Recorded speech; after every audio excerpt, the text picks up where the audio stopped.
Hi, Doc. How you doing, Chief? Doing great.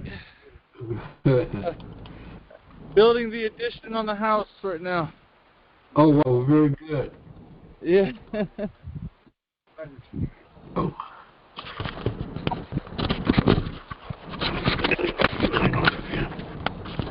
How you doing today? Outside walls? Is it the outside walls, Jonathan? Yeah, this is the outside walls that I'm building right now. And then your room for the top. House 7 feet and the top up 9. The floor to ceiling about 9.5. And then from floor to ceiling on the back wall will be 7. So it'll be a bit of a vault ceiling in the room. Is that for the snowfall? I wanted at least 312 pitch. 312. So let's see. 112 is about there. 212 is about there. 312 is about there. 412 is about there. 5. Would you like 5? No, I don't want a 5. I gotta do 3. Okay. That's why I gotta have the actual 17. If I put it at 8, I don't have about a 2 and 12. And I'm putting metal roofing on. And the majority of metal roofing requires at least a 312. Yeah. Yeah, you don't want it to be too tall. Yeah, no. You gotta get up there. Slow. Yeah, not too much slow. Just enough to get snow, because I don't want. If the slope isn't enough, then what happens is snow is able to build up. Yeah. And the weight will be too heavy. Well, it's a 12-foot span, and I'm putting 2x8 ceiling joists, so it'll handle the pounds per square foot for a wall. I mean, for a ceiling, I think it's about a 40-pound square foot snow load.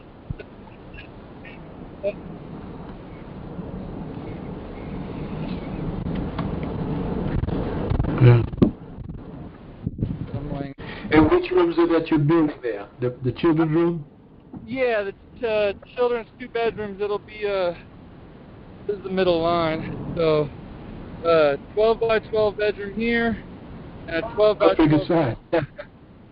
That's good size. That's good size. Yeah, pretty much 100 square foot bedrooms. Man. Very good. Yeah. Telling you, there's no point in everybody in class all living together and build their own house. You know, people are actually doing that.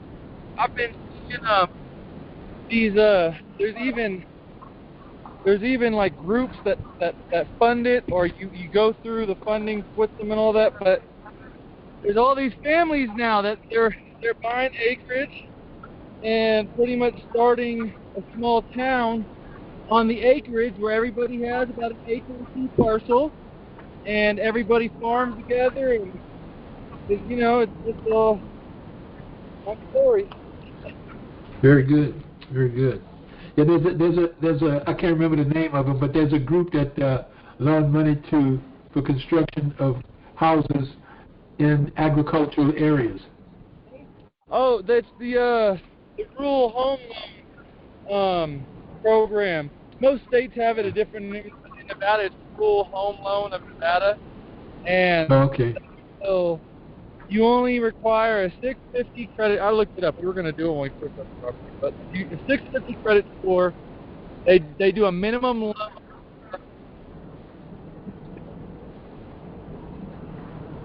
And the loan can be used to purchase the property, build the house, dig the well, septic, all in the one loan. Right. And it's but that's a program not a lot of people know about, and it's a really it's a really beneficial one that people take advantage. But too many Yeah. people are wanting to live in cities. Yeah. I was gonna build some units for veterans that are disabled in one manner or another, and I was gonna use that loan in Bakersfield. Yeah. Yep. It's yeah. There's so much property in the rural areas, and I mean, especially if you had stuff, you have all of that taken care of, and you're putting house bills, take care of a lot of bills, food bills, you know. Well, people are lazy. Yeah. Oh man. Yeah.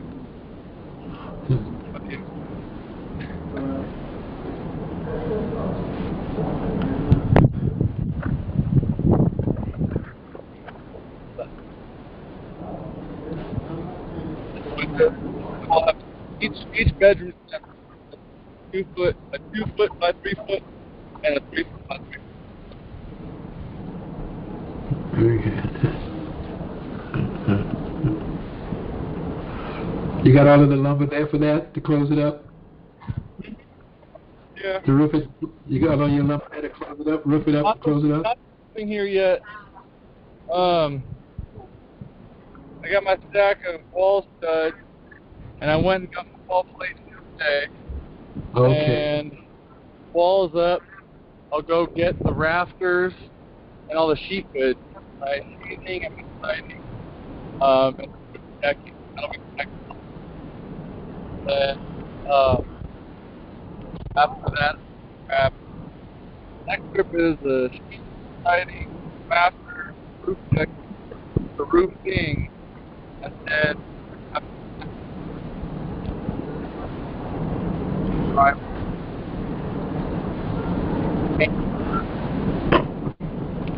Yeah, you'll get it done.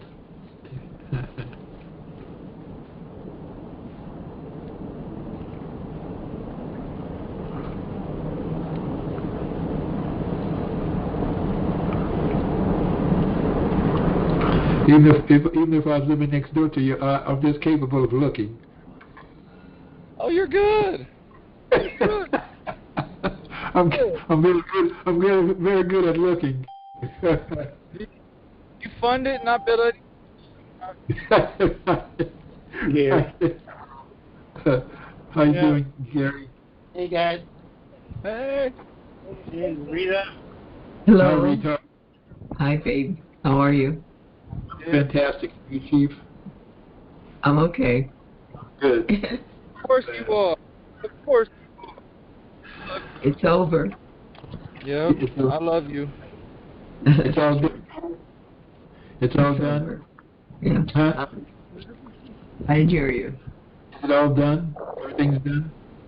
There's nothing I can do right now until they make all the arrangements. But I was there when she took it off. When Yahweh Right. said, "This is the end." They come on home. Come on home. Yep. So I really appreciated the encouragement that you gave me, Bernard, and all you guys, just being there, So it's the truth. It's the truth, Chief. yeah. Hey. We don't have he love you. We don't have anything to do with this each journey, Can't stop it, can't block it, can't hold it down. Right. Huh? No, you can't stop it, you can't block it, you can hold it down. Can't do none of it. And try to keep yourself in tune to some peace of mind while you're going through it. Well, yes, I was able to do that. Good. Thanks, Yahweh, So I said this morning because yesterday, Jace, their what do you call this? Their football league they had their Super Bowl, right? And yesterday was his birthday, right, Renard? And so their team won, and they gave them a Super Bowl ring. you should have seen him. And then afterwards, they took him we went to the pizza place, and all the kids celebrated him, and and all that. It was quite because we were trying to figure out what to do for his birthday. Well, he was all right, but he goes. I said, well, what are you gonna do with your ring? You gonna hang it around? He goes, I'm wearing it to school on Monday. Because Monday is a school day, but Tuesday is a holiday, so they go to school on Monday, out on Tuesday, and go back on Wednesday. So anyway, it was really cool. It was really cool. So anyway, I'm just it turned out well, So good. Anyway. I saw a class yesterday from Syracuse. That's where Burbank Mitchell was, wasn't he, in Syracuse? Yeah. Oh, I have no clue. Yeah. Yeah. I didn't know much about him at all, other than the fact when he visited there and had his big old motor home. And you remember? Yeah. On what is it? The street we were on? I forgot. Anyway. I accused him of hiding out.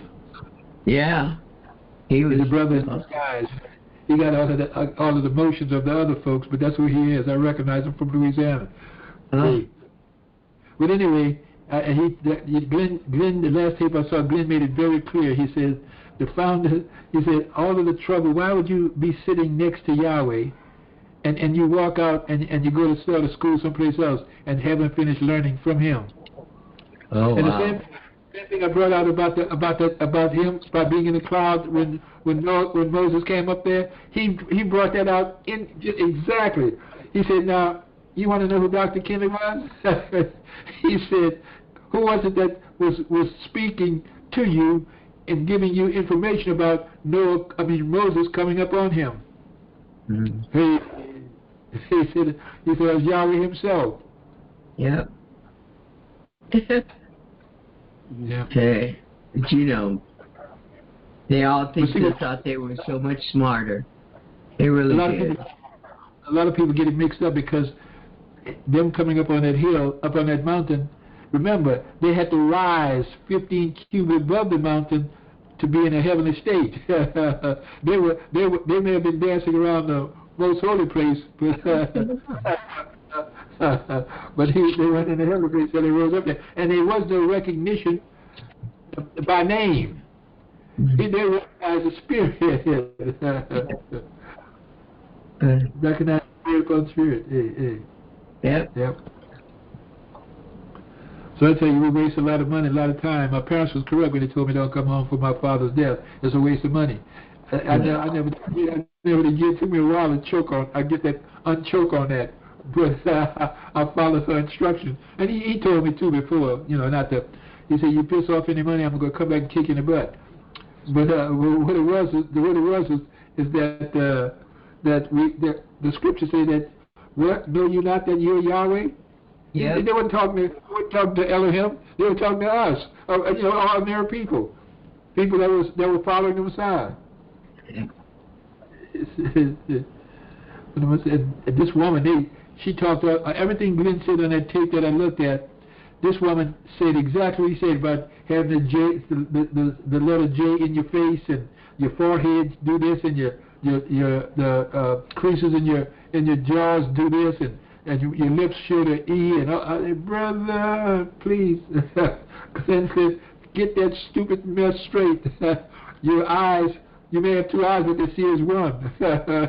Yeah. Hey, you had too much work. Yeah, too much work, and she was going through all the types and shadows of everything that she could put in her mouth. I said, brother, what a waste of time. What a waste. But they had she was from Jamaica, and then they had two people from Florida, from a Florida school, I think in was it Orlando? It may have been Orlando, Florida. Yeah, they were from. The two of them spoke, Boy, they stuck in the scripture, boy. 15 passages they give you to when they stand up and give test. 15 passages they're gonna give you to check what they're saying. I say I'm gonna take you to Zulu land and let you preach the gospel where they might not have their Bibles. See how you get that across to them. Mm. Yeah, that's what Glenn told us. And I can pay attention to it and deal with that. The most holy place, and go roundabout throughout the pattern, throughout the chart. But the thing is that it don't lead you any place to where you already are. It don't tell you nothing other than somebody telling you how that works. That's what Glenn said. He ain't wasting his time talking to you about the devil, and he's not going to be up there talk about types and shadows all day. We had there was at a school. I think they were in Daytona Beach, and Billy Henderson was there and his wife, and another person was there, and he talked about Billy going for an operation, or talking about the operation on his foot or something like that. And a lot of them, I can't remember the number, but when he got into all the stuff that we were trying to explain to Kim, I said, brother.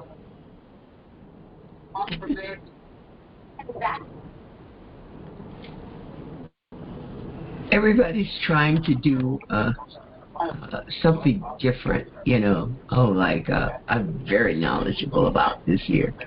If you refer back to what I changed not. They want to show. They want to show how smart they are. Yeah, I changed it. It's smart. That's not going to get them any place because they got half the things backwards. And when you go to their school, the first one is going to get up behind you and try to correct you. The thing that most people do not like is that they don't know how to listen. Yeah. They don't know how. They're waiting for you to finish so they can come through with what they have in their mind. And that's the most difficult thing for most people to do, is to listen. I've had a hard time with that, but I had to learn in my job that you had to learn how to listen, you know? Yeah. And so if I say to you, what is your name? And then you're going to go off and say, well, before John was this, that, and the other, and be back then, and when my mother decided she wanted to name me, what is your name? That's a question, you know? Yeah. But, or where are you? And then they're going to go with all different, and that's one of the hardest things, really, is to listen. And I've had that too. I've learned that too. I had to learn that over again. You can hear that when they do the accidents or have a problem. The person that's at the police station should be saying, "Could I have your address?" And he would be busy crying and yelling and all that other stuff. Please, could I have it? Where's the location? Well, at our job, they got to the point where you stopped asking to a degree, because when your number came up, your address came up also. You know, yeah. But some of the ones are antiquated, and they don't have it, because I know when I needed to call 911, and they asked me, and I'm big dummy here. I've been working for the company for all these years of doing 911 and stuff. I couldn't remember, but I did remember in my phone I did have the address. But anyway. It's just, you do dumb stuff, you know. Really.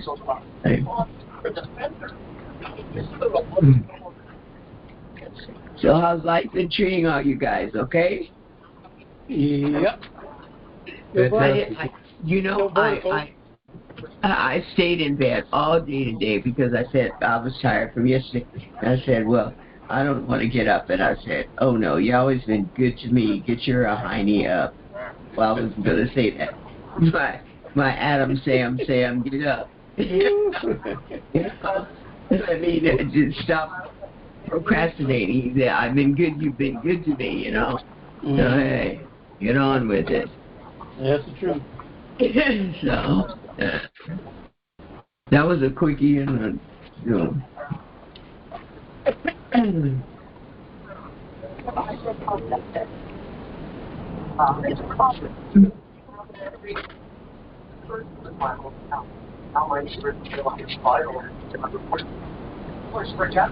Oh, anybody have anything as far as the Scripture.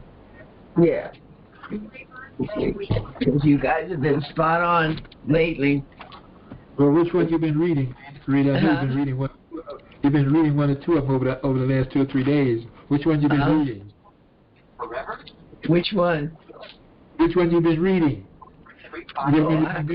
No, I just, I just figured that you were. the only one I did was the 23rd Psalm. Okay, And, we'll take that. there we go. Let me find that location first. Huh? That was it. I was doing that with her, and she decided to do the Lord's Prayer. So I said, okay. And you know me, I love that. I love the Psalms and I love Proverbs. My goodness, those Proverbs they're head up. But chapter what, Rita? what? The 23rd Psalm. It's short and sweet. Okay. Let's see. 23rd. I'm at 16. Hold on. 36. Went too far. 36.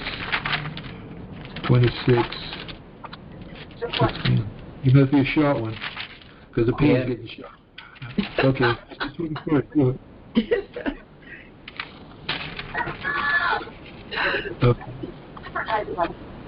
Okay. Yahweh's my shepherd, and I shall not want. He maketh me to lie down in green pastures, and he leadeth me beside the still waters. He restoreth my soul. He leadeth me in the paths of righteousness for his name's sake.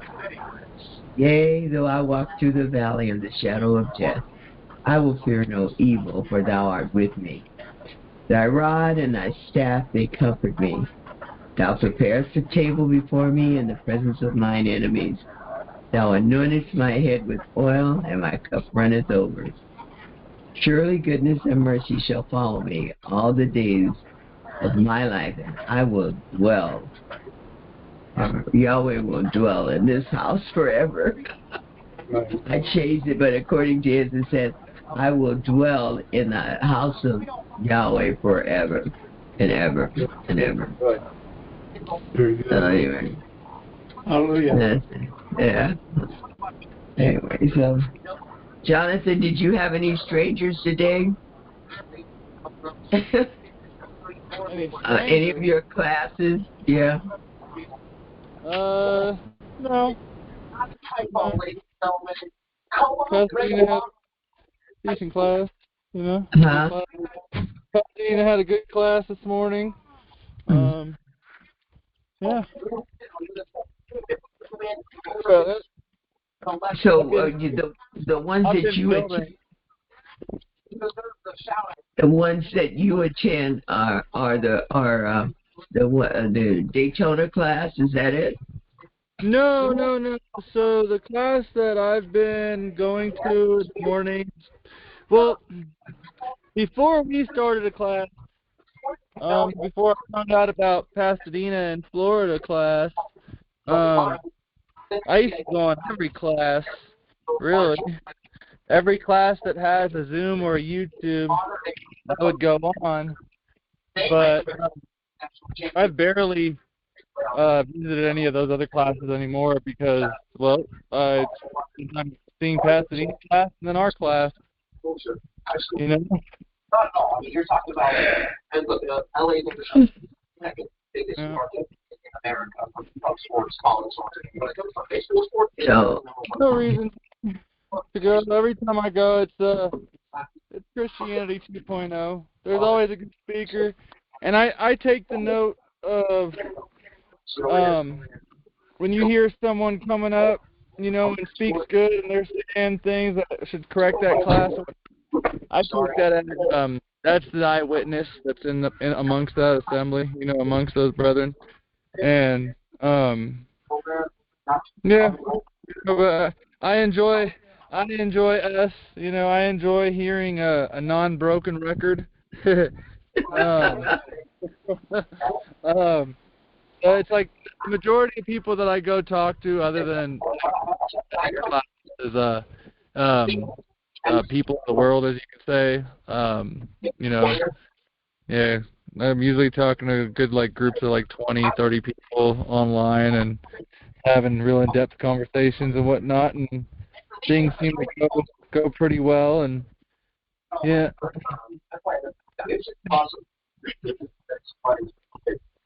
Wow. That's good. That's good. What's your weather like up there? A little bit overcast, nice and sunny. It's been about mid-60s today. I've been building the kids' bedroom addition. Oh, okay. Yeah. Our temperature is 79 today. Woo, nice. Oh, he's telling you that's bikini weather for them. Yeah, for North, yeah. For North Las Vegas, yeah. That's coat weather. That's where he is now. To me, that's a coat weather, you know. Yeah. Well, see, even in the San Francisco, it starts getting in the 70s, and people are screaming like they're in the Sahara Desert. I know. What? That's what I said. It's bikini and thong weather for you guys. 79 is nice. 76, yeah, that's some nice weather right there. And we're complaining when we even get to the 80s, you know, what the heck is cold. But poor Renard's been swimming in overcast. And fog. And king waves. Right. Tomorrow's supposed to drop down again. Start dropping again. When I was watching earlier a football game in New York, you could see the light snowflakes. Anyway, that's it. But get that. So who spoke this morning, Jonathan? It was Victoria Trotter. Victoria Trotter spoke for a good portion of class, and then who was it after that? It went Victoria, then Nicole, then no. Vicky was called. Vicky stepped down. Then Nicole got called up, but Nicole was the last speaker. I think that was all. Was there nobody in the middle? No, nobody in the middle. Yep. But Victoria had a he was going on. You gotta be the Yahweh you say you are. You know? They want to make sure they give me your answer. Yep. I'm very happy. And you're gonna say you're Yahweh, and you ask Yahweh for strength. You are Yahweh, who is strength. That's what you're calling upon when you call that to remembrance or call upon for strength. Is you're calling on the remembrance that you are strength itself. Yeah.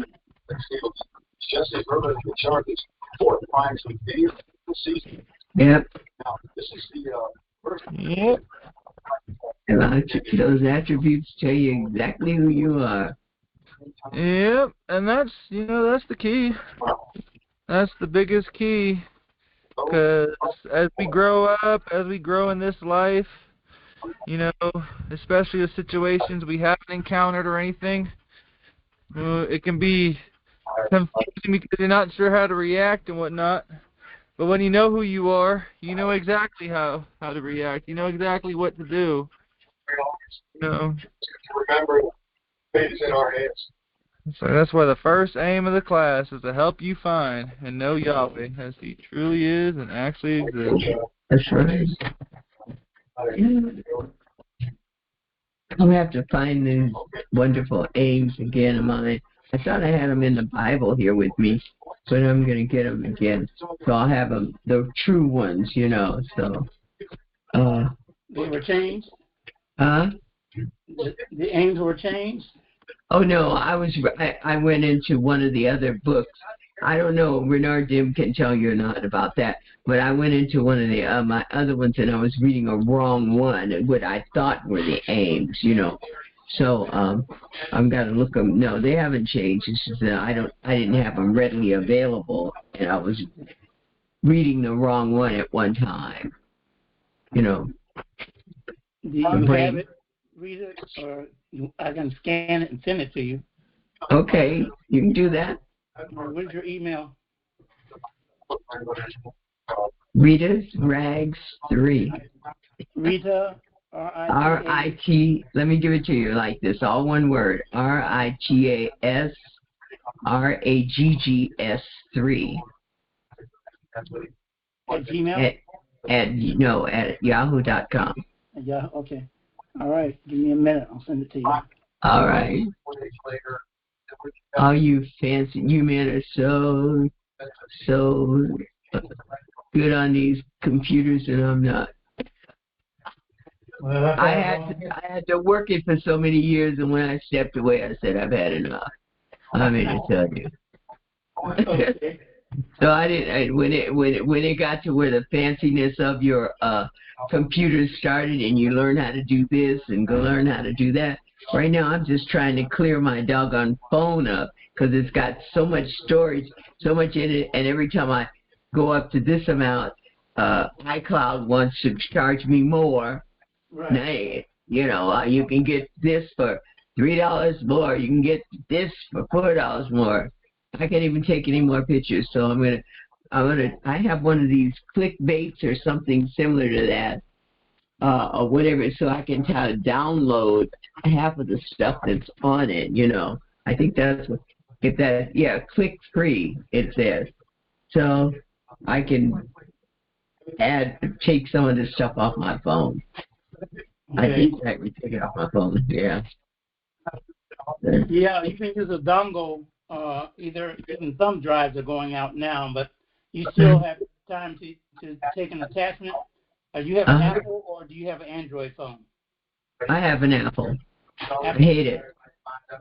Well, I used to be a, what do they call it?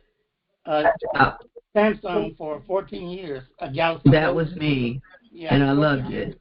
Yep. There's a lot about it I still love, but with Apple, every device talks to the same device at once. Yeah, that's why I had to get it, because everybody in my house had Apple, so I couldn't talk to them unless I had an Apple. So I had to give up my Samsung. Anyway. Yep. Jaleel played with them, and he talked about him on Chargers Week, just being the guy in prime time that the Chargers are going to have a big say, and I think that's true. In addition, your washer is done.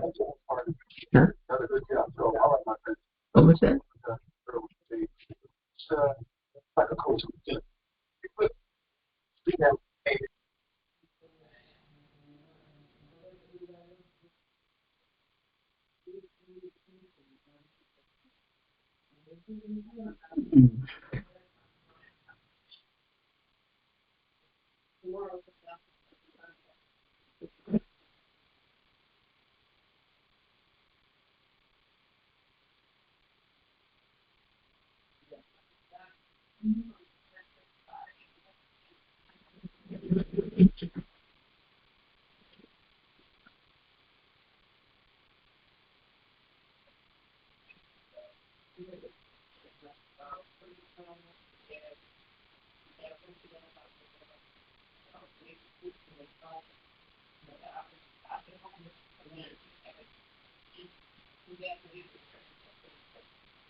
You know what this silence means to me? Every time there's actual silence, because it's not really questioning or anything like that, right? Because it's the questioning that keeps things up. But when there's solace, when there's peace, there's silence. And it's at that point you would, if I put it this way, as a student, it's at that point as a student, that's when you have something to share. Now, I'm not saying like in the class. I'm saying that's where you have the ability to go out of class and share. You know, that's one of those notifications to oneself that you have it, share it. Yeah. Oh, you know what? You guys, I'm just going to read the 24th Psalm because everybody's slaves on the 23rd.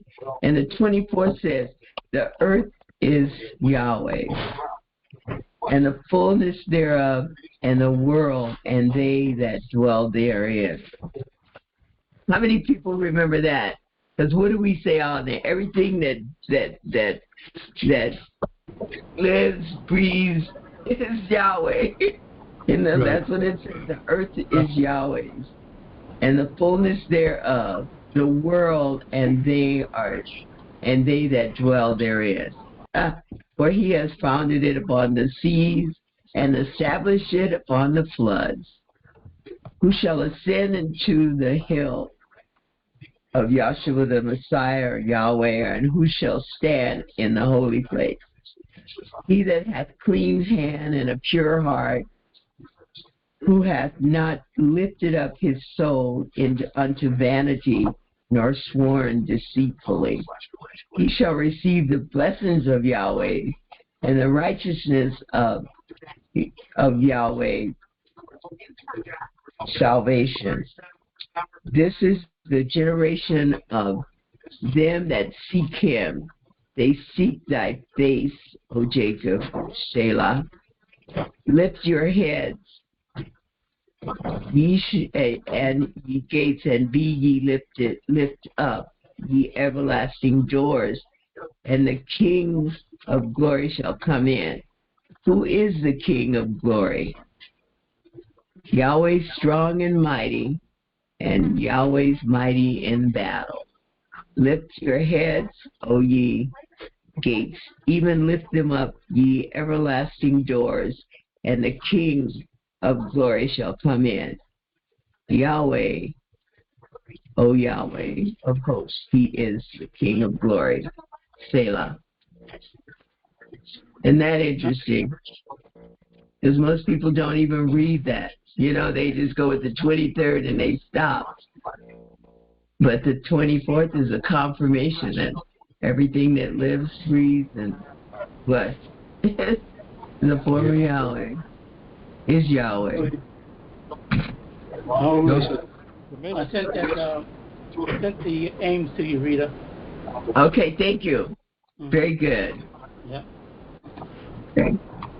He also told you how to be prepared when you do get. Yeah. Right. It says that the prayer of guidance, yes. Tell you how to be. My goodness. Can't believe it.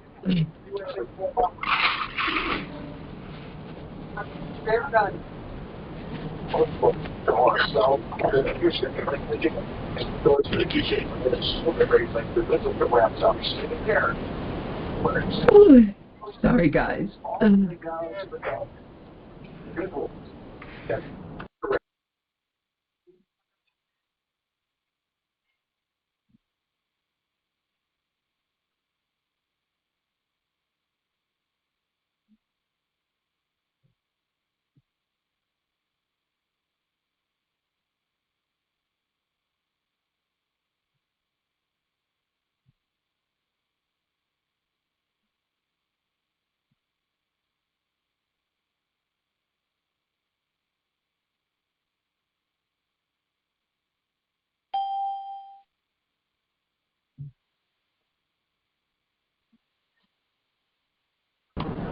How are you today, Kim?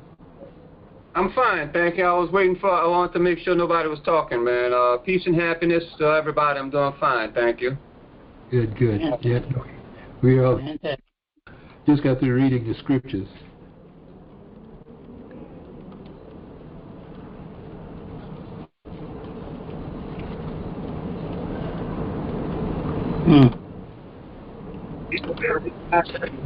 Welcome, Kim. Thank you.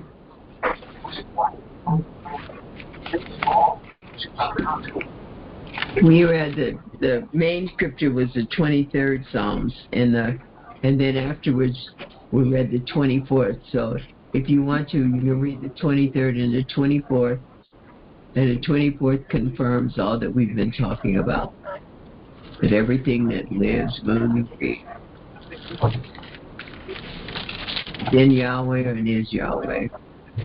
The party to the statement denying the charges and vowing just like the case. He's used his receptive. 23rd Psalm. That's the. I don't know if you do that in where y'all at, but here in New Orleans, that's where everybody leaves their Bible open to the 23rd Psalm. Something about, they think that's good luck or something. I don't know. Okay. Not mistaken, it's the exorcism Bible verse. It's what they use when they try to cast out devils. When they do exorcism. So it has many things, huh? Yeah, I guess that's why it'd be popular in New Orleans for that, because of the voodoo culture. Right. I didn't give that any thought.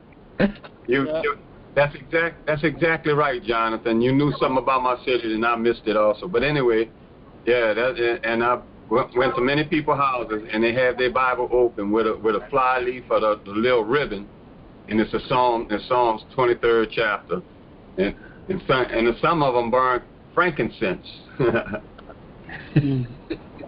You know what's funny about that? If you look into all the occultism and all that stuff running around the world, there's only one book that they got any fear over, and that's really to do, or really that's to do with the Bible. They ain't scared of Muslims, they ain't scared of Hindus, they ain't scared of all Buddhists and all that. The only thing they're scared of is people who call on the L of Abraham, Isaac, and Jacob. You know. That's kind of funny. That is very unusual.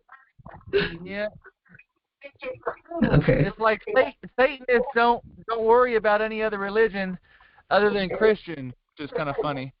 Controversial transfer facility.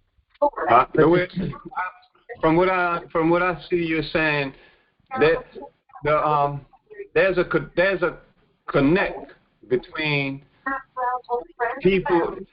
There's a connect in that Bible, and the adversary has turned around so many of the truth that when the truth is presented to people, like what you was just talking about, he gets nervous. So what he wants to do is paint a bad color about it. Mm-hmm. You understand? That's what I see what you're saying, and that's what people think. They see what Satan. They see the bad picture he painted, but it's really a link to Yahweh. Mm-hmm. If you can understand what I'm saying. Yeah, and that's why in particular when I said those who called on the L of Abraham, Isaac, and Jacob, and I didn't say Christians, because I didn't want to make it seem like there was any power in Christianity, but there are true children of Yahweh in those churches. Those who, if they had a chance to know, their ears would hear because they are their Father's children. They know Yahweh without knowing Yahweh. They know love is the better option in life. They know to be honest. And that is what in Jeremiah 31:31, where it says, you will no longer teach your neighbor, know ye Yahweh. And some people contend in the class that hasn't happened yet, and it's arguable. It's without controversy. That has already occurred. One, because it's a prophecy for the Messiah, and the Messiah coming fulfills that. So we have to find, well, how did he fulfill that? That's where you understand that since the day of Pentecost, man has had an opening in his sense consciousness. You have the ability to know the Holy Spirit. Nobody has to teach you that love is true or love is right. Everybody born after Pentecost, that's an innate knowledge within you. That is that's something prominent. The Holy Spirit is speaking within every man nonstop. And that's Pentecost. You know, that's the Holy Spirit being poured out upon all flesh. Right. Where I ain't got to go up to anybody and be like, love is better than hate. Hey, you know, honesty is better than lying. Even the liar knows honesty is better. You know? But you see, Jonathan, I never ever knew that as far as that was concerned regarding this here. I just knew that it was a comforting psalm or a song of David, you know. And I love songs and music, and I just figured that that was it. And then when I looked down here and I read the 24th Psalm, it just took me back to John 1:1, you know. In the beginning was the Word. It took me there, you know. The earth is, you know, and the Word was, and the Word is, you know, Yahweh. And that was it, you know, because that was what I was looking at. And it was just, like Bernard said, a guidance.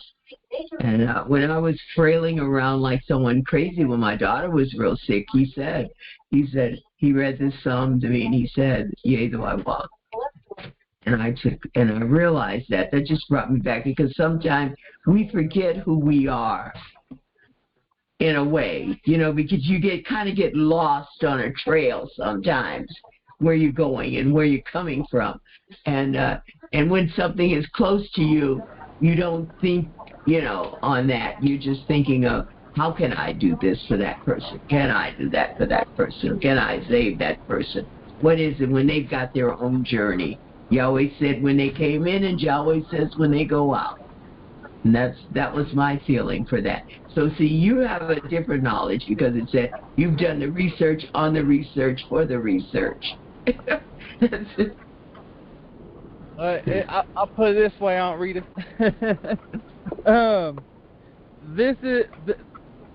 This is how deep it's gone for me personally. You know, like, because this is what it's all about, is us sharing the walk. We're sharing about each other when we share about the walk. You know what I mean? I'm not sharing a unique, separate perspective. We're sharing each other, right? When we talk about this, and like I've had it before where under this knowledge, and this is how slick the adversary really tries to get when when you're there. That the idea that I am the adversary, carrying out Yahweh's purpose, and that's why there's slip-ups.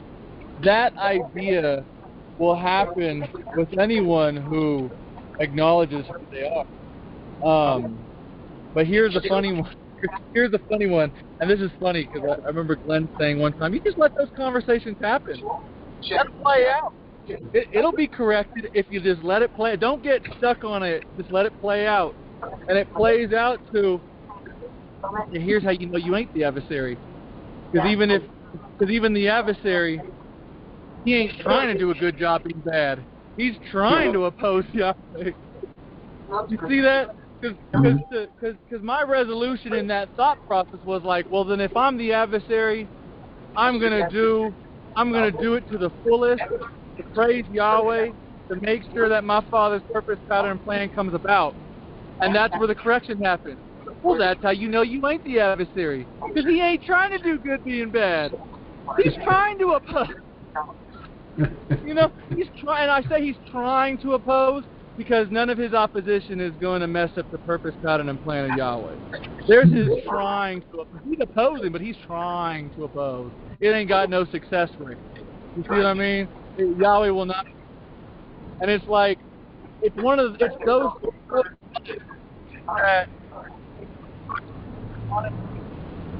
those the deep thoughts that people barely think about. People are afraid to encounter and walk through and touch. Though I walk through the valley of the shadow of death, I will fear no evil. I ain't going to fear no kind of conversation that happens within, no matter how, it may, what, no. Yahweh is all and all and through all, and that's all. That's my favorite statement. That's a statement I thought the founder made up. I heard that first come from the founder, and I thought he made that up. I didn't know it was a Bible verse. I didn't know that was Ephesians, the 4th chapter. I didn't know it was actually in Colossians, the 3rd chapter, where we read it says Elohim is all in all and through all. That's a repeating statement as what's in Ephesians 4, because it's Paul writing. But if we just keep our eyes on that it's only Yahweh and none else.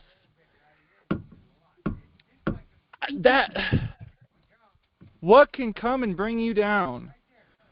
What can bring you down? Like, you can mess up as, you can make a mistake, and I don't say anybody's wrong because you ain't dead, because you only wrong if you dead. As long as you draw a breath, you made a mistake and you can correct your mistake. And that's the blessing you have by still drawing breath. You have a chance, you have an opportunity to correct that, to reconcile amongst your brethren. And what, it's so simple, it's so sweet. It's a relief. That's the point of it. It's a relief. Knowing Yahweh is the greatest relief. I don't know if anybody remembers the old Staples commercial from the early 2000s on TV. They had the easy button.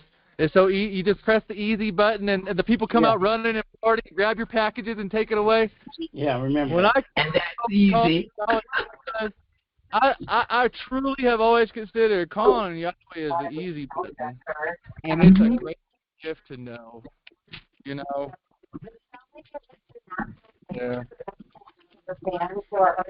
Hey, Jonathan, one quick question, Chief. Yeah. Is there any bears around where you at, or coyotes? I'm worried about. Yeah. It looked like you're. I didn't realize you were in such wilderness. Yeah, there's coyotes, mountain lions, bobcats, bears on top the ridgeline over there. They rarely come down to the valley. But about it's a still quarter too mile. damn close. Not really. Hey, when I was in the woods, when I heard the voice of Yahweh for the first time, man, there was a night when I was in the woods where 12 bears came through my camp.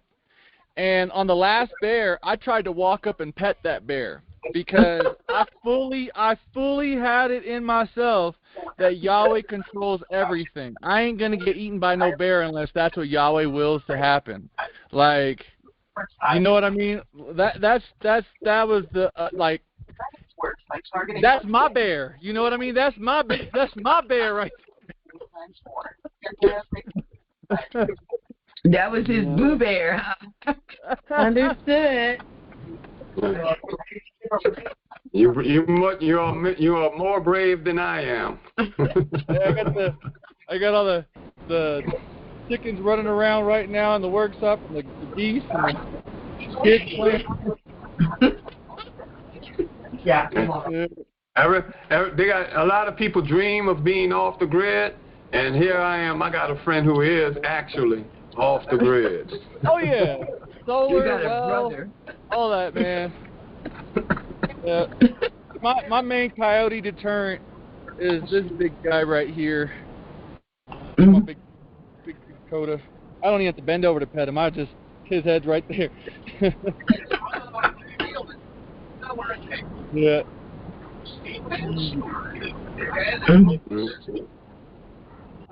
Oh, you got more power to you, Chief. I hope. I don't know. I just feel concerned. Oh no, man. Were they not in the wilderness? Yeah. You know, in all that 40 days, and That's right. We started at intense, and while we started intense, we built not even this bedroom. We didn't build that till we came back. We built the side here, and then when we came back, we built the bedroom, and then built the kitchen side. And one quick question: how far is Home Depot? Home Depot.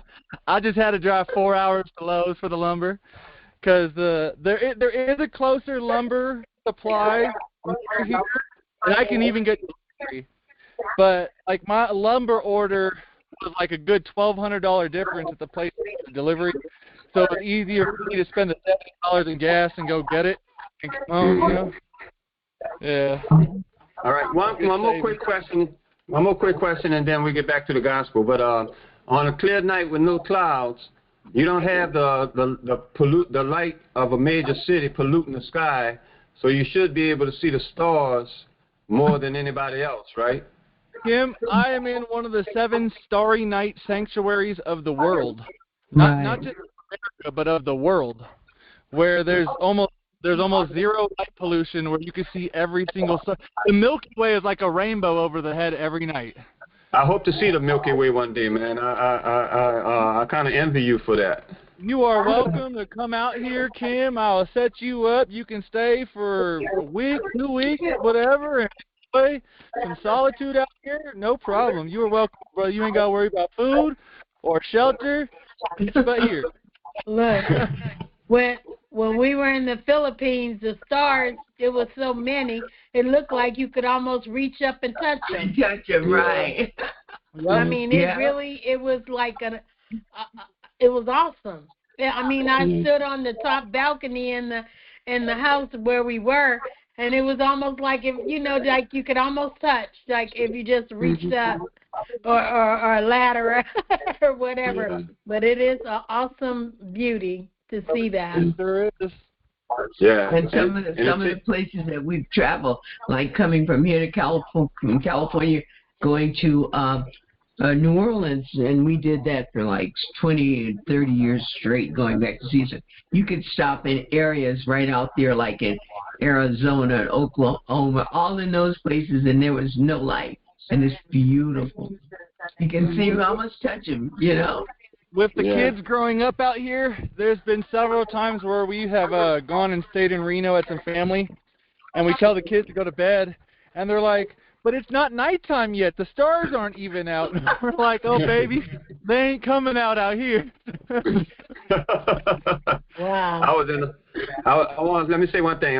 See how you said to notice something like that, to notice the difference between a city and a country, and to see the difference, it takes, that's something that Yahweh will have to tap your shoulder and make you understand.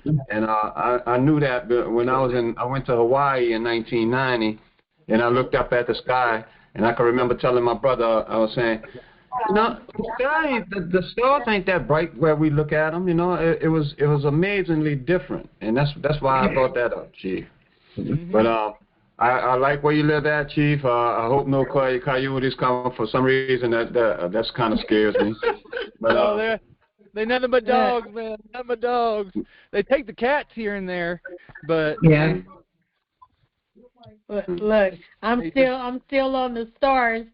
When I used to drive from LA to Pasadena for class, and on the way when I would leave to go home on a weeknight, I would take sometimes that 134 freeway, and you're up like a mountain or hill when you're going up the freeway, and you can see the stars, but you can also see the city, and it looked like sometimes it just blended together in that night.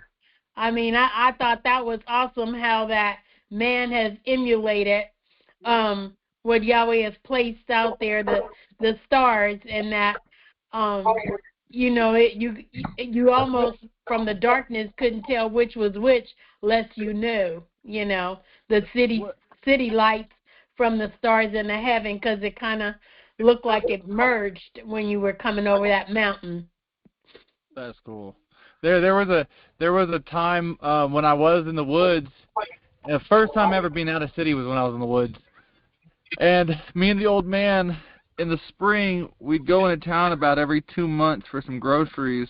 Old man I was staying with in the woods there. But there was a certain part where you're coming out of the mountains and you could see, not Sacramento, I think it was Placerville or something, but Yeah. it looked like a dome. It literally looked like a dome of light because from the outskirts of the city toward the central of the city, literally like a bubble dome, like how you see in some of those sci-fi movies where the towns are in like a dome in the area or whatever. It literally looked like that. It was so interesting. So interesting. Yeah. You know, I've learned that I'm sometimes watching movies, that Yahweh has shown things to the man to where he's been able to emulate that almost to express what you would see in that vision.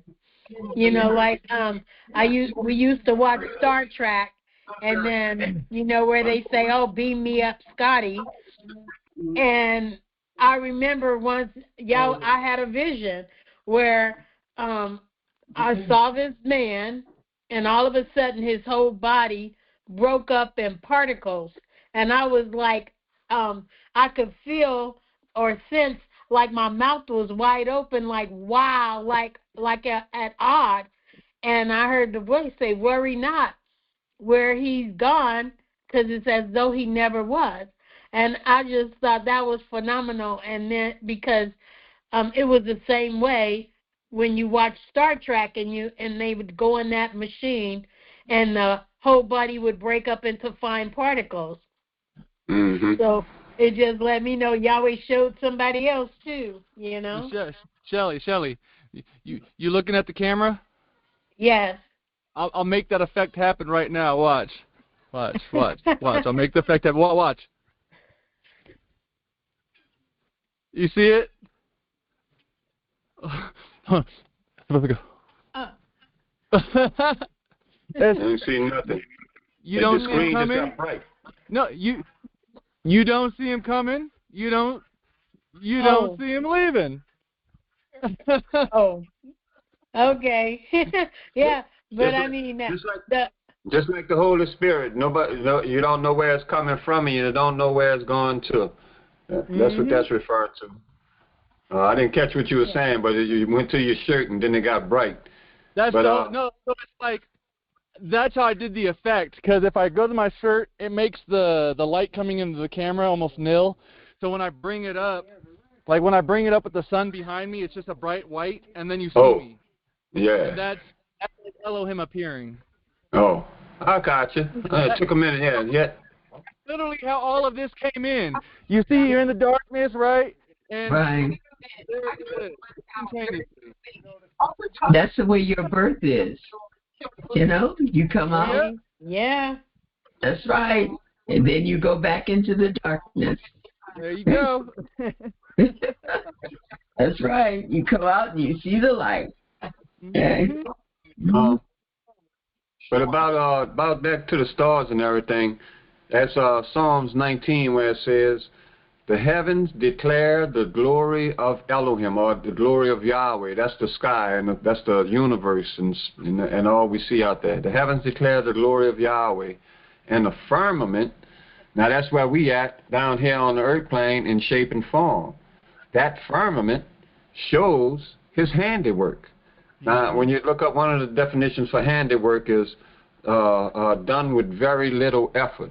And that's what this entire physical creation is. And also add to that, you got Dr. Kenley saying in a panoramic vision pamphlet, he says, "I was part." Now, thinking about that starry sky we looking at, and like you say, we can almost touch it. Yeah, I agree with that. It's amazing how clear it can come in. Well, anyway, Dr. Kenley said, "I was part of the universe." Now, that's that starry night that we looking up. That's the pure spirit state of Yahweh. That's where Dr. Kenley was after he took off the body. He was part of the universe. That's where we're trying to get back to. Well, anyway, and then he said, "Of which," talking about the children of Israel on Mount Sinai and the 70 elders, he said, of which these were but physical counterparts. You see, what I'm trying to say there, it gives you a clear definition of the two, the difference between the two, the spirit and the shape and form, where we're at down here in physical shape and form. You got to say physical shape and form, because somebody pointed out to me that Elohim, you can't say there's no shape and form, because Elohim is in shape and form.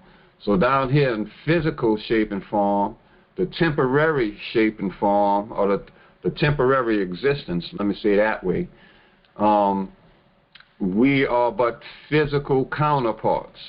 Well, more correctly stated, we are spirit materialized, Yahweh made manifest. So you really never want to forget, when you talk about physical, now you can swap that out for carnality or carnal, but we in these bodies are spirit materialized, a walking soul, living soul. Hopefully you're living and you're not walking around dead, you know, in your consciousness. But yeah, it's better because if you're trying to raise a man up to come to understand that he is Yahweh, you want to let him know he's spirit materialized, because Yahweh is spirit. That they that worship him must worship him in spirit and in truth. And you can't do that in a physical body. You must be spirit materialized, which is what he is manifested as whoever you are. There you go. Bring it on. You know? Okay. One of the things I like to say, and correct me if I'm wrong, because the firmaments are the things that are heavenly and things above the earth plane, not down on the earth where we are. Those are things that are in heaven, in the heavenly state.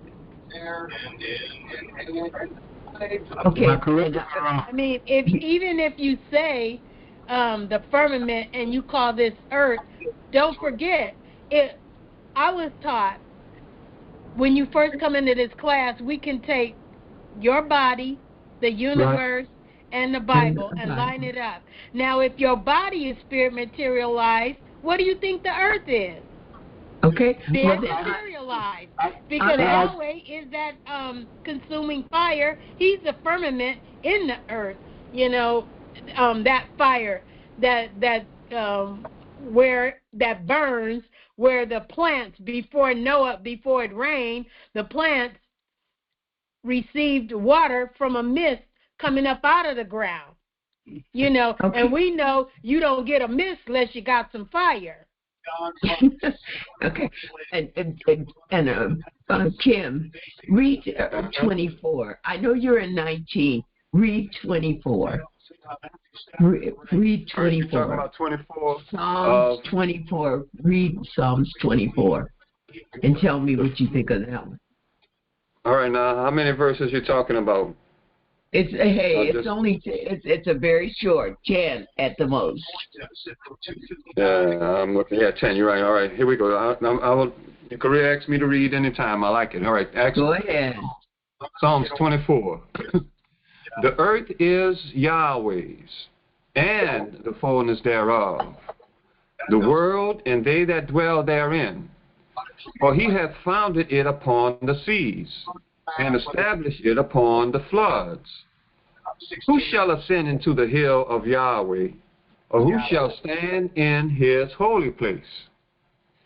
He that hath clean hands and a pure heart, who hath not lifted up his soul unto vanity, nor sworn deceitfully. He shall receive the blessing from Yahweh, and righteousness from Elohim, from the Elohim of his salvation. This is the generation of them that seek him, that seek thy face, O Jacob, Selah. Lift up your heads, O ye gates, and be ye lift up, ye everlasting doors, and the King of glory shall come in. Who is this King of glory? Yahweh strong and mighty, Yahweh mighty in battle. Lift up your heads, O ye gates. Even lift them up, ye everlasting doors, and the King of glory shall come in. Who is this King of glory? Yahweh of hosts. He is the King of glory. But now, what Hallelujah. is the first verse said what? The earth. Is Yahweh's and the fullness thereof. Okay, and what did the second verse say? No, you got it right, Rita. For the first verse, if you look at the Hebrew, what's interesting in there, it just says Eret Yahweh.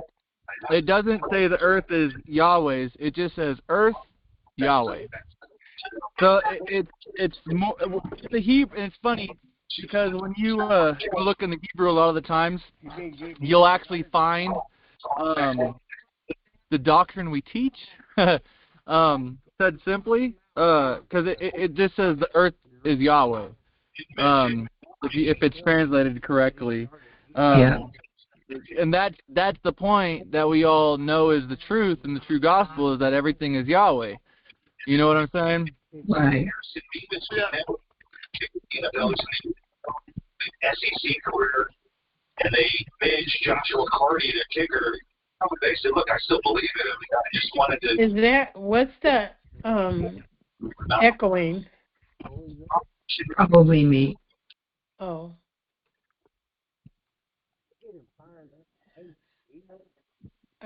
Sorry, but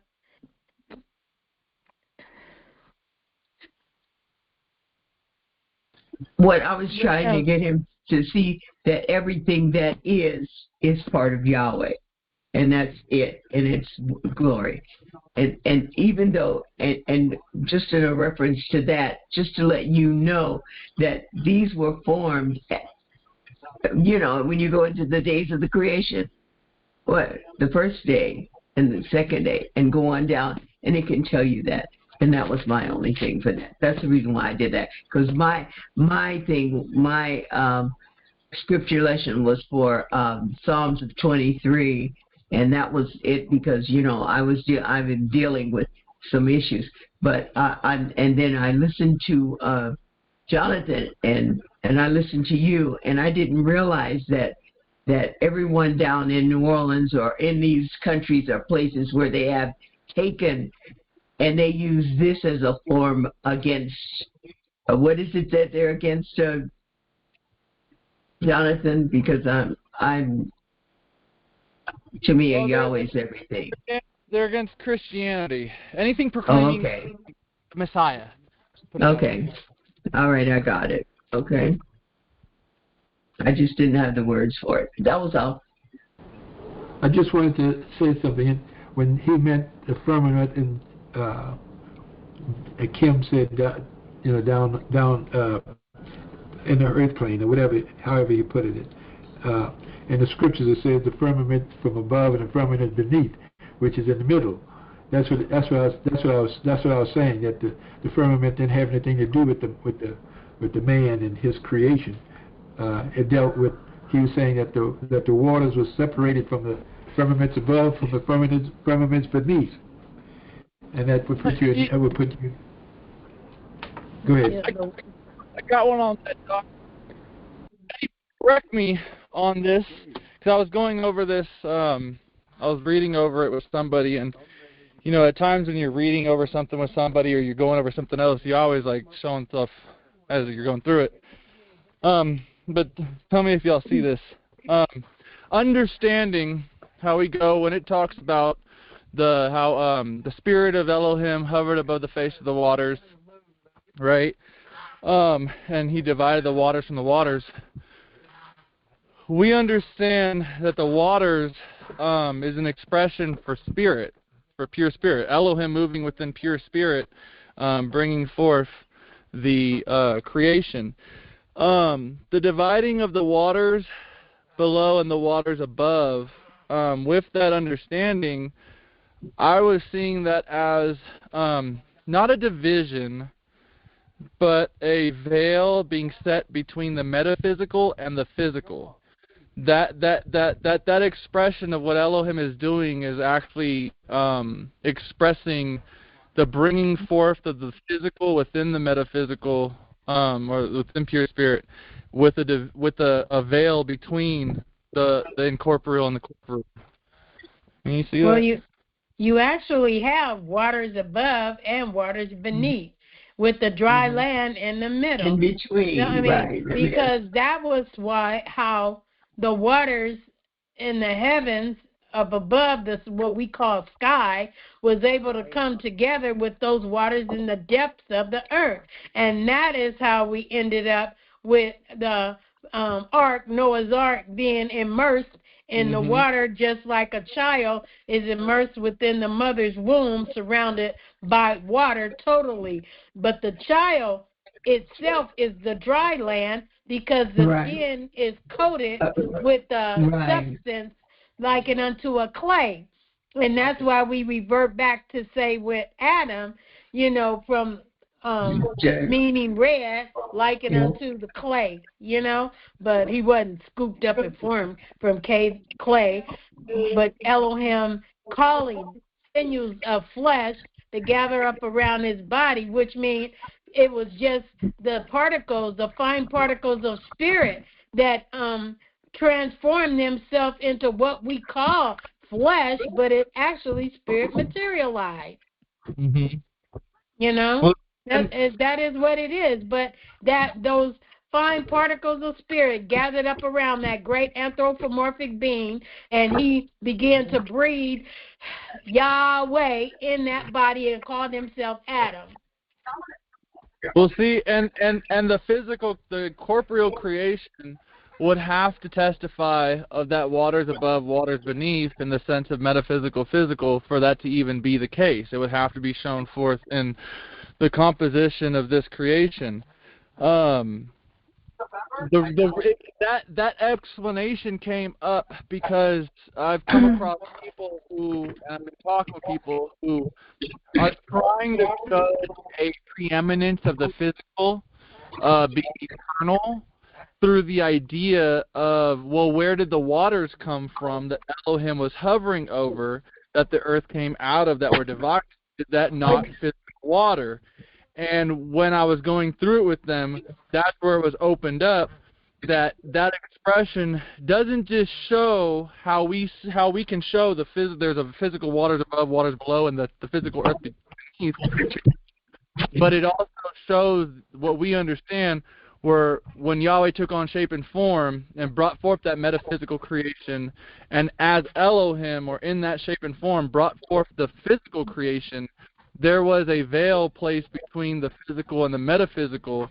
Well, obviously, there's well, a lot of times we get up and we preach the 7 days, day 1, day 2, but you forget cosmogony and eschatology. Those two plates are the parent substance for the essence of that source that you take to make day 1, day 2, day 3. That's the explanation for it. You can't have a creation without a parental substance, yet we do know that Yahweh Elohim is transforming into all of it, but he transforms into cosmogony and eschatology, which is that parent, male and female, however you want to say it, parent substance, source and substance for the creation, because that's the elements coming on into existence.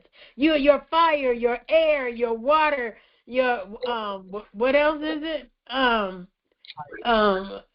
Fire, water, air, earth. Okay, but when that centrifugal force is spinning, that in cosmogony, that is spinning it on in the what you need to make up dirt, and then you have air, and then you have fire, and all of that. That's all of that coming into existence. I mean, two parents, when they get together, they working up a work to cause those elements to cause that sperm and that seed to be activated to want to join together. But you got to have some feelings spiritually so. It's always a spiritual thing happening. Well, and that's why I wouldn't just call the physical manifestation of Yahweh something just temporary in that sense, like it's nothing, because you could almost put it in the sense of the metaphysical is spirit condensed, and the physical is spirit further condensed. Yes. So, and understanding it that way, then the physical becomes something not temporary or like some temporary thing. Yeah, it's a literal part of the manifest. It's part of Yahweh. The physical is part of the reality of Yahweh Himself. Because you say Elohim moved upon the face of the earth. Okay, and that was why Yahshua had to manifest where when they were on the water, where he said, I see a spirit. He didn't say, I see Yahshua. And yet when Adam and Eve left that Adamic state or that eastward in the garden, and they moved on to the west, then he moved over Mother Earth. Or he came to know Eve, or a relationship where that produced offsprings. But they didn't do that in the east. They went to the west. The whole earth plane was the Garden of Eden, but their designation to where they began to produce offsprings of this kind was in the west. Wow.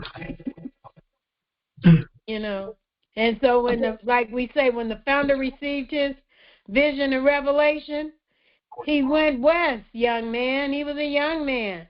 And he came to California. But he come out of the east. At least Ohio was considered the east in the east. It is. Say, It you is. know? Yeah. And then and you had Messiah in the middle way we call it the Middle East now, and all of that. And journeyed to where was it? Egypt. Jerusalem. It's overturning in every aspect and every age and dispensation. If you live long enough, it's going to happen again. It just keeps overturning and overturning. Mm-hmm. That's why there were classes back in the day advertised as, come to this class and you'll learn how to tell the future. And people got it all twisted up, not really understanding what that meant, but it pretty much is what it means. If you understand the migratory trek, and really the migratory trek from the garden, which is what the migratory trek is based off of, and you go even further back and you see the migratory trek in heaven, you really get a point on it.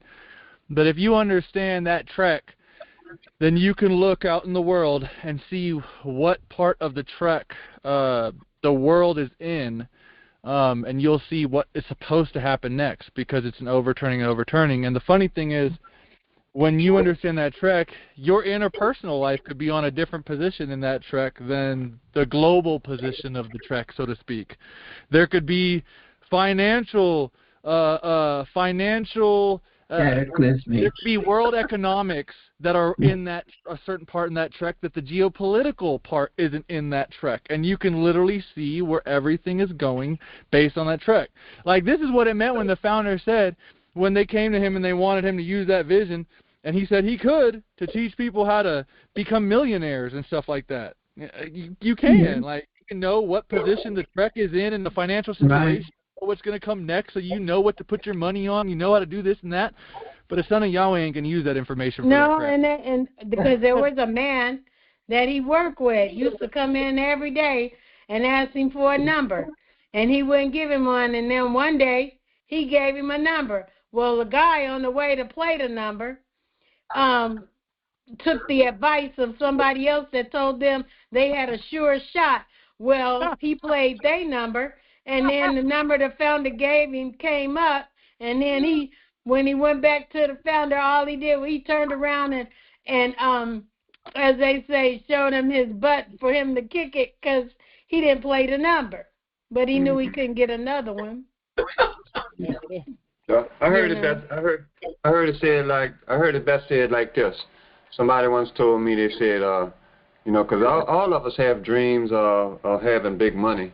It was said when I first came to class, it said, I know everybody got a dream of having a lot of money and buying a class building, and that's the truth.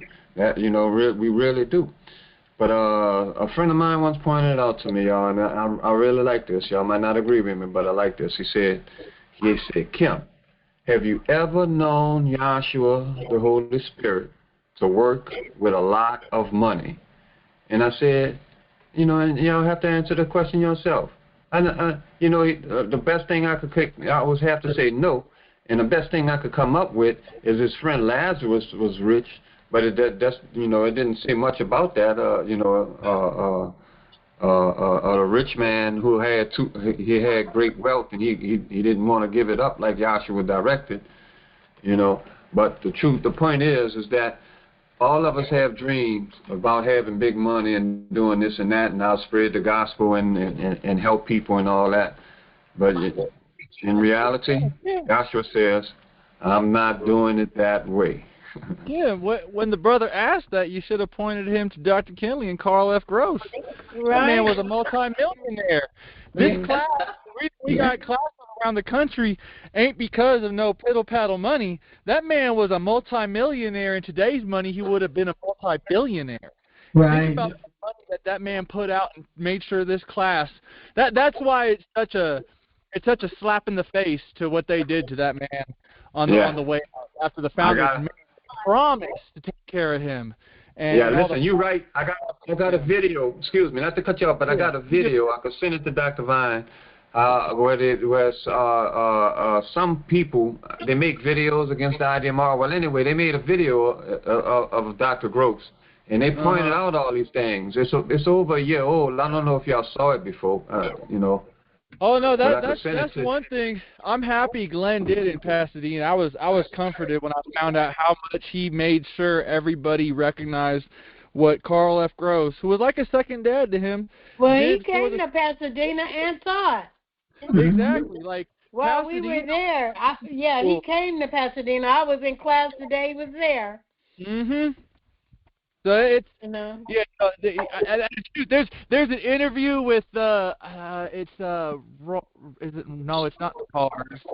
It's whatever.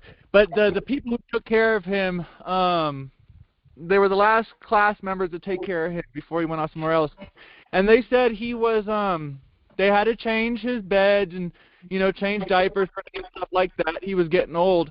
They said, but when anybody came into that house, Dr. Carl F. Gross would go in and teaching the gospel like it was the best class you had on the floor, like didn't miss a beat. But this was a man that they had to change he was soiling himself. He couldn't tie his shoes. But when it came to the gospel, he didn't lose an ounce of it. None of it was lost. Showing you what is real and what sticks in a man. I like that. I enjoyed that. He lost none of his strength, because that's his strength. Is his doctrine. You might can't get out the bed, but if you open up your mouth and speak the truth, that's your strength. No, you got to change my diapers and tie my shoes, but with my mouth I will confound the mightiest of men in the world. There's a scripture that says, those who keep their mind on Yahweh, you'll keep them in perfect peace. Now, it's funny that you mentioned that, because I've always questioned my memory, especially since I had 4 TIAs, that's between 2001 and 2003, because the VA had me on so much medication.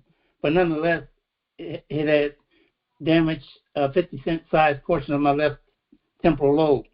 So my memory's always been sketchy, although my wife, being an herbalist, always gives me stuff to kind of sharpen my memory. But one thing I do notice, I can remember everything about the gospel, scriptures and everything. My memory might fail. I might go out in the garage and say, what am I out here for? But when it comes to the gospel, it's 100% there. Yep, it's etched in your soul. Yep. Yeah. I think I just sent everybody the video I was talking about with Carl F. Gross. It's made up of. Okay. I just sent a video. Oh, yeah. I just sent a video to. Oh, okay. Renard, did you find that video that you, or did you send it to me, or what? Which No, one? no. I No, had the the tape you were. Well, if you get a chance. I will. I'll send it to you today. So yeah, or Jonathan. That way he know how to send it to all of us, right? Okay, I'll send it to Jonathan. Okay. Okay. Which state? It's a tape. I got the number. It's tape number. Let me get the right page. It's tape number 040295. Then it have a like a comma. So April 2nd, 1995. And that's the second. Yeah. I think there's two classes on the one tape, and it says 0495. That's the last word, but it goes 040295. Yeah, that's April, and that might have been when we went to Atlanta, but yeah, that's April 22nd, 1995. Is that the tape where Denise she gave the prayer at the end of the last class? I didn't get the part of anybody saying a prayer because this tape wasn't total when I got it. They punched it in late, or either they lost the first portion of it. But whatever he did, that one and the second one are on the same tape. Okay.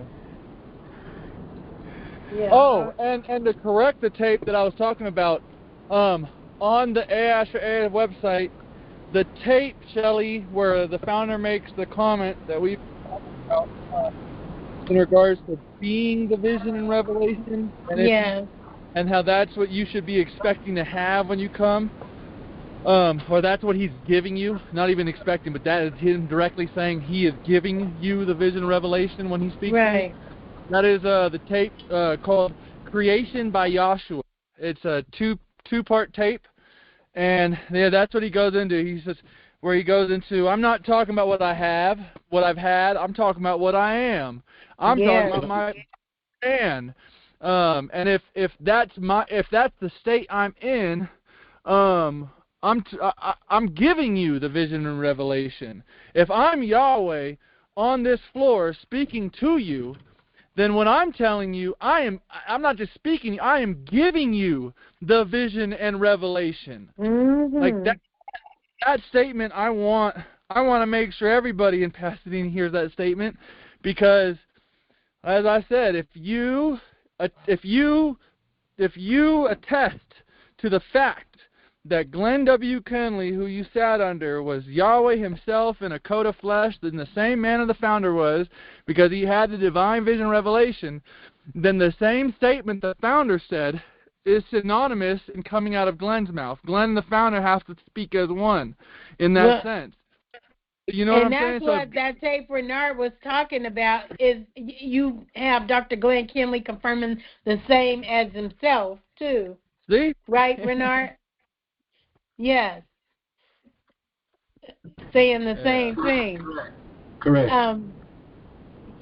Look, I know. They walk the same stride. The same. Look, and I was grateful to be a witness to both. You know, Yahweh had to appear to the family because Jack painted that Moses chart, and the thing is that it took the whole large chart and condensed it into one very small chart, took it from beginning to end. You know, they have to have had a vision, because you couldn't paint that out of your own imagination. Oh, well,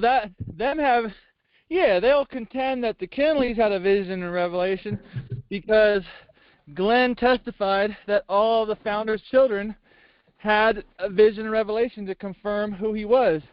Now here's the divine. The founder said that first, that all his children had vision, revelation to confirm and verify that he had one. But the divine understanding that I get from that statement and who's making it is that's Yahweh making that statement, talking about that all the children of Yahweh have received a vision to confirm who I am. That's right. Look, I understand it both ways. Exactly. I ain't just talking about a Glenn Kinley and RP. You know, I ain't just talking about these. A Kinley, I'm talking about the children of Yahweh himself, because that was Yahweh speaking when he said that. We were all there. This would I hung my hat earlier. Yes. I'm sorry.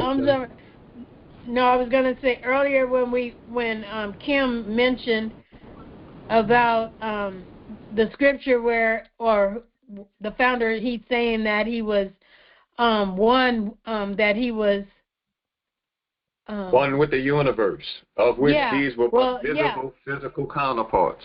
And at that time, now mind you, he's saying that after he's been born, but when he also experienced that was before his birth, which meant he was the Yahweh. He was one with that, all of that.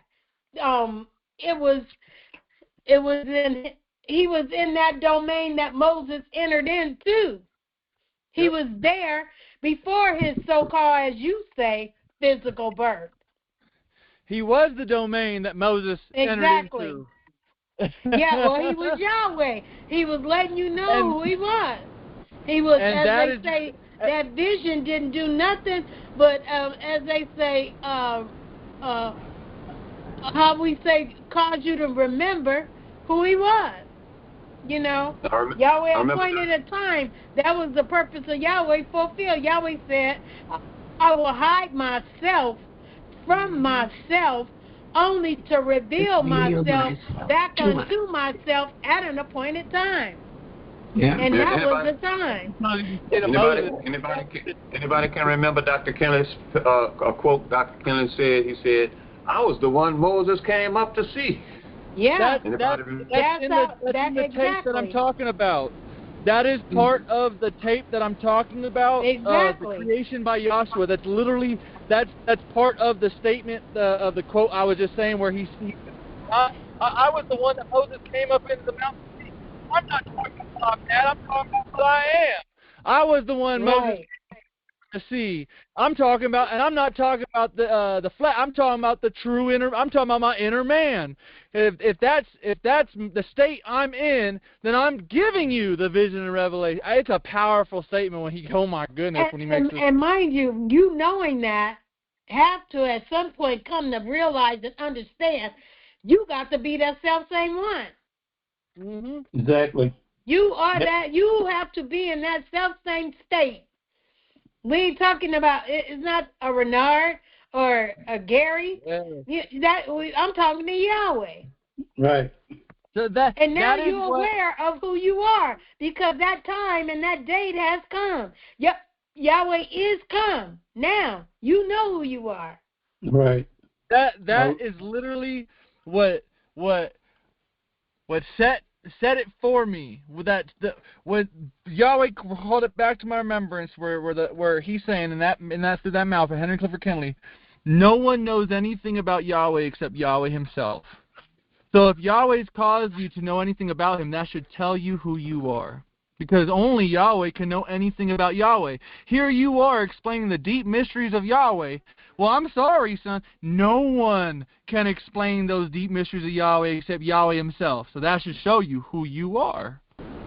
The founder said like this. He says, and this is what I hung my hat on, because when people say, you're starting a school. No, I'm not starting in a school. I'm not trying to start in a school. He said, if you teach, I would send nobody out to start a school. He said, because if you don't have a vision and a revelation, you're just a lost ball in high weed. You're struggling to get by.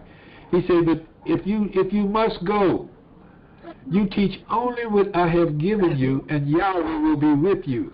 Now, that's where I hung my hat at. Doc, I found that statement. I found where he expresses that it's in the tape, in the meeting about Adamic and Edenic transgression.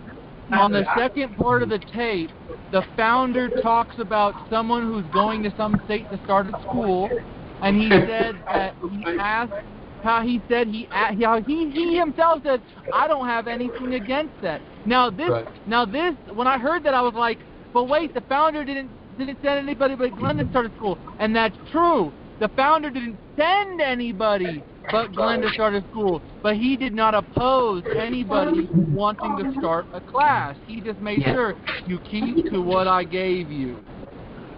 Yep. So nobody should be saying anything about, oh, you starting a class, you weren't sent to start a class. That's not how the classes got started. The classes that got started weren't illegitimate because the founder didn't send them. The founder knew full well and told them who to go to make sure they could start a class. Like, I think he mentioned in the tape, RP or somebody, go to him, make sure he knows, and I don't think he'd have any qualms with it. I don't have anything with it. So just go to him and he'll help you out, and it's like, so that goes hand in hand with how Glenn would point out the founder didn't send anybody to start a class, which he did not. He did not give them the directive, you go start a class, you go start this, you go do that. He only told Glenn Kinley, you go start this, go start a class. And that's why Glenn started a class, because he kept the promise to his father. But as far as anybody starting classes, the founder did not oppose them starting classes. He just said, keep to what I've given you. So as long as we keep to it, Doc, ain't no problem. And I find it funny, because on the YouTube, like I named it Altadena Pasadena IDMR, and I found that funny. We the AP IDMR. We are the advanced class.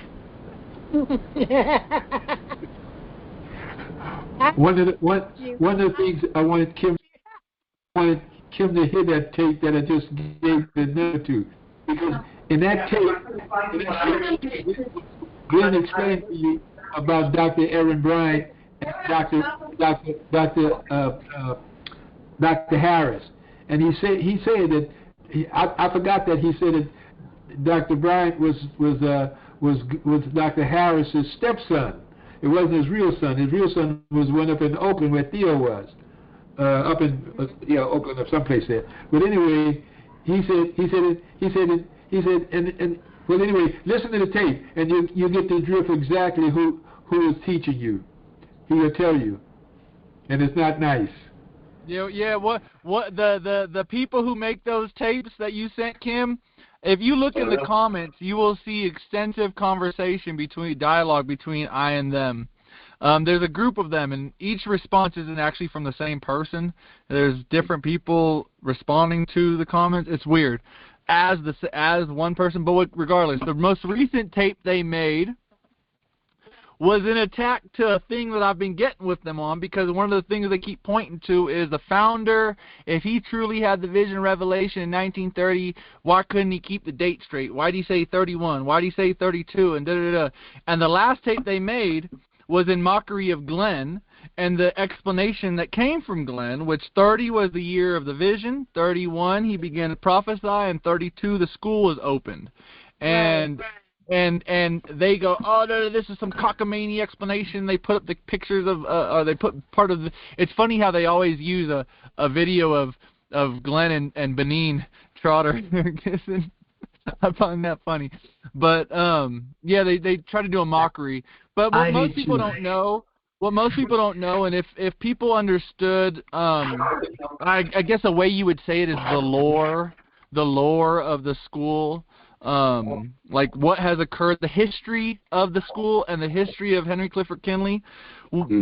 Before Dr. Kinley had the vision and revelation, before, I think it was 4 years before he had the vision and revelation, an angel visited Dr. Kinley and his wife at his bedside.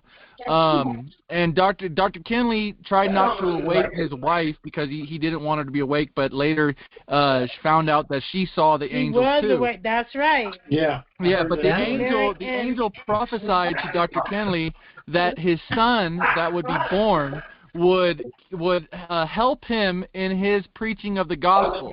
Now, this is before he had the vision revelation. This is while he's a Christian pastor, so he's thinking an angel is telling him he's going to have a son that's going to help him in Christianity.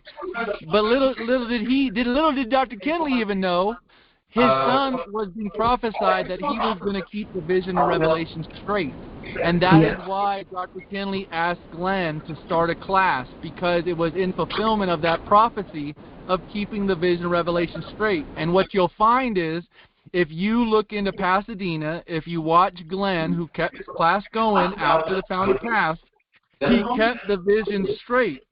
And that's why every class has an issue with Glenn. That's why there's all this stuff amongst the IDMR people against Glenn and all this stuff, because he told them they were wrong. He told them that they were wrong about 94 and 96 and 2000 before the dates ever came. So if anything, all the classes can be counted as false because they prophesied a false date of the end of 96 and 2000, and the rest of the classes held on to that. It's one of the things that pushed them away from LA, is when those things didn't happen. But Pasadena testified that those things were not going to happen, even when the other classes were saying it was going to happen, which should say to anybody researching the school that Pasadena is the only class that you should really look into in regard to the truth of the vision revelation, because they weren't caught up in the mess when the mess was happening. Yeah. Let me say something, Jonathan.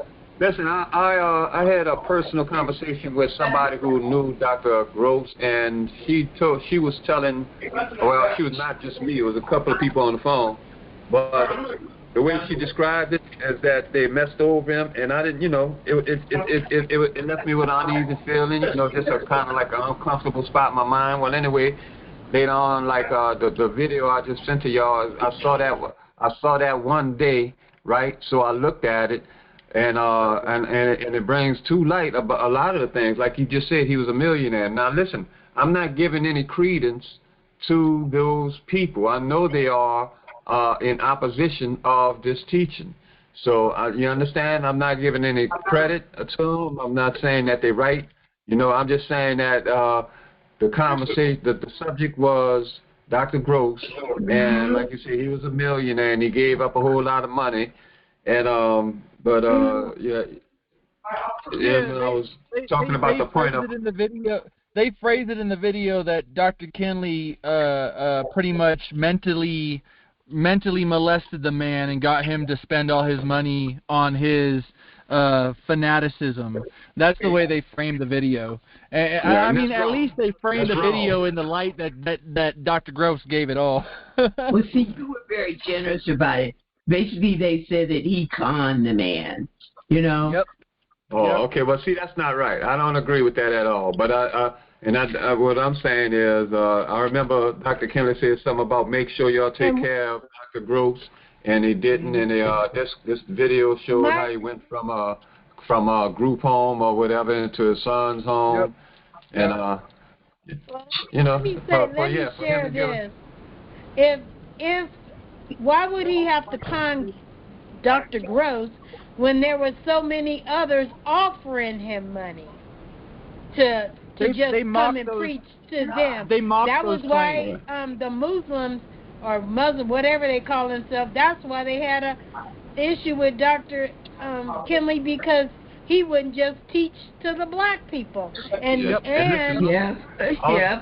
Also in this video, they were saying how Dr. Harris saw that he was second choice of being the leader of the school after Dr. Kinley, and he didn't like that somebody else was chosen before him, and that's what they said in the tape. I'm not saying that's right. Do you know why he was elected dean? Because Dr. Kinley was tired of dealing with domestic issues with the children. All he wanted to do was preach the gospel. So he turned that deanship over to Dr. Harris, which a dean is the person in the school who you ought to be able to trust, that if you and your husband or your child or whatever you having so-called physical, natural issues in the home, and you haven't saw that the doctrine is what will help you correct that, then you go to the dean, and he'll sit y'all down and talk to you about that. That was the position of a dean and still is, but somehow, some way, they've decided that a dean is over a president. Since when? You go to a college and the dean is the last man on the totem pole. You know? The people who took care of Dr. Gross towards their end, part of their testimony was information from Dr. Gross that they had learned, was that Dr. Kinley had first offered the deanship position. He asked Dr. Gross to be the dean, and Dr. Gross rejected it because he didn't want to deal with what Dr. Kinley already didn't want to deal with. Exactly. And they said that Dr. Kinley, Dr. Gross told them that Dr. Kinley left his room in tears. He went and asked Harris in tears. It saddened him that Dr. Gross didn't want to take the position, but it wasn't Dr. Harris wasn't the first choice, and it wasn't a happy choice, and is what I take away from that. Because he wasn't somebody you could trust. Yep. He was already stealing from the founder, gosh darn it. Right. He was already not stealing, but throwing devils out in the audience. What love is that for your brethren? That's not love. He knew that he didn't have the love in him to be a dean. Mhm. Yep. You know, that's just like ending up with a foster parent that has no love in them to care for children. Yeah, a lot of them out there. That's why my main conversation with them comes down to the fact that you cannot put on the class or put on Dr. Kinley what happened after his passing. You can't convolute what occurred. You can't because I'm sure you've seen some of the recent ones where they try to phrase it as though Dr. Kinley had like pre-gamed Harris on how to manipulate the classes and all of that, and the idea of wanting men to look at you like you're God. And it's like, that's a big difference because, yes, Dr. Kinley did want you to see that he was Yahweh in the flesh, but he wanted you to see that you are Yahweh in the flesh. Robert Harris, yes, wanted you to see that he was Yahweh in the flesh, but he did not want you to see that you are Yahweh in the flesh as well. Or he wouldn't have never made the statement from the floor, I'll be damned if you Yahweh. Exactly. He tried to fix that. How the hell are you going to fix that? Yep. You can't fix that, because that never should have ever come out of your mouth. Yeah, he did make a whole lot of statements that were contrary to the teaching. As been pointed out to me, I didn't have an eye for it back then, but I do see it now. Well, a big one, Kim, that they still say in the classes that it should make everybody's like, who's the true son, their ears go, whoa, what'd you just say, Jack? Is when they say you can't know anything about Yahweh. He's inscrutable, and you can't know anything about Yahweh. When the first aim of the class is to help you find and know Yahweh, who he is and how he actually exists, which should tell you can know Yahweh. Right. And they only start referring back to that because in the beginning, the founder would say that over there pointing in the cloud, because you're just looking at the cloud. There's nothing there. It takes Yahweh in that shape and form, organized, to be able to expound on those things as to what his makeup is. Mm-hmm. And that's what we're doing now. Mm-hmm. We've stepped in the position and taken up the responsibility of being who we are, which is Yahweh. Manifested. We're talking about ourselves with ourselves. Yeah. And the hopes of resurrecting the one that doesn't know who he is. Right. Yeah. That's right. It's always, it's our job to tell you. Now, what you do with it, that's between you and you. Yep. Yep. The voice asked Dr. Kinley, what will you do with what I have shown you? And he answered, teach your people your will, Yahshua. And that's what we're doing. And you know what? When he made that statement, it was as though he had a choice. Dr. Kinley never came out of that state. The one we got after that was Yahweh himself. Yeah. He was held, preserved, renewed in that state. He had become the Son in the bosom of the Father. And Yahweh had taken up total residence of his own tabernacle. That understanding. What you just got to say that Dr. Kinley said that he will teach it to his fellow man Yahshua.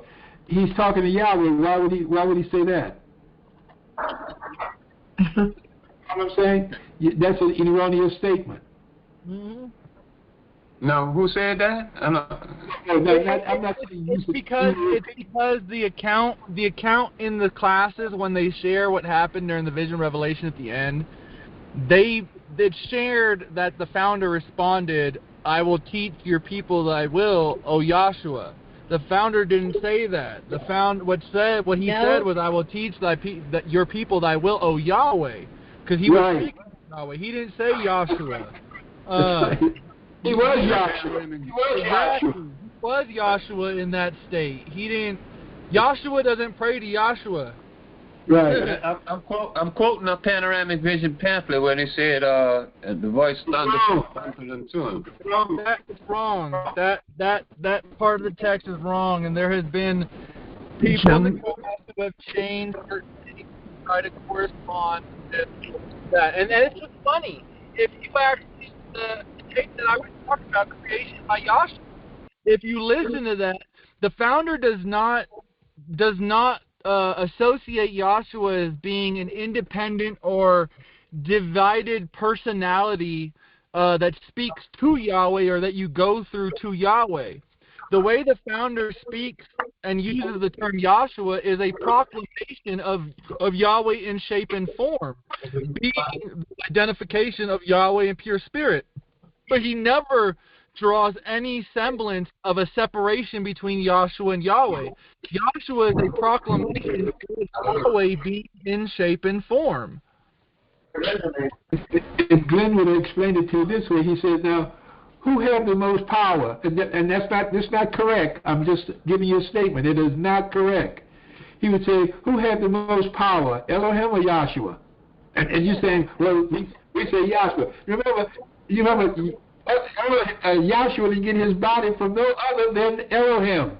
You follow what I'm saying? That's how that chain of command went. Right. Well, when you see Elohim, and this is how I heard Glenn say it one time. When the apostles saw Elohim, they understood that as Yahshua, not as a different character from Yahweh, but as that is Yahweh in the form of salvation. Put it that way. That is Yahweh making himself known, which is how we declare Yahshua. Yahweh is salvation, because the sonship degree. Right. You know Yahweh is to be saved. Right.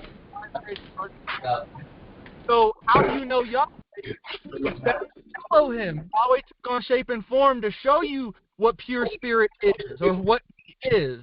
And so when you see Elohim, that's then you proclaim Yahshua, because you're proclaiming Yahweh is salvation. You're not proclaiming a different character, Yahshua, the way it's spoken of. That's why last class I was talking about how a lot of I've noticed that people from class, I really have to specify Emmanuel, talking about the one who went on the cross, or that prepared sacrificial body. Because when I say Yahshua, I'm speaking about Elohim. I'm speaking about Yahweh.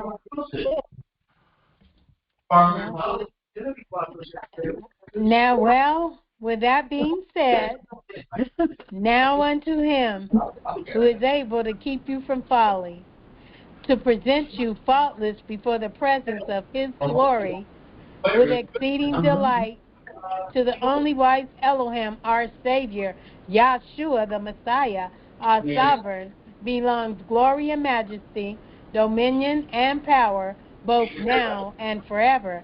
Let us all say, hallelujah. Hallelujah. Thank you. I love you, and I'm glad you guys showed up. Love you all. All right, look Peace and forward happiness, to it. everybody. Peace, Bye-bye. love. Thank you. See you, Kim. Have a good night. You too. You too.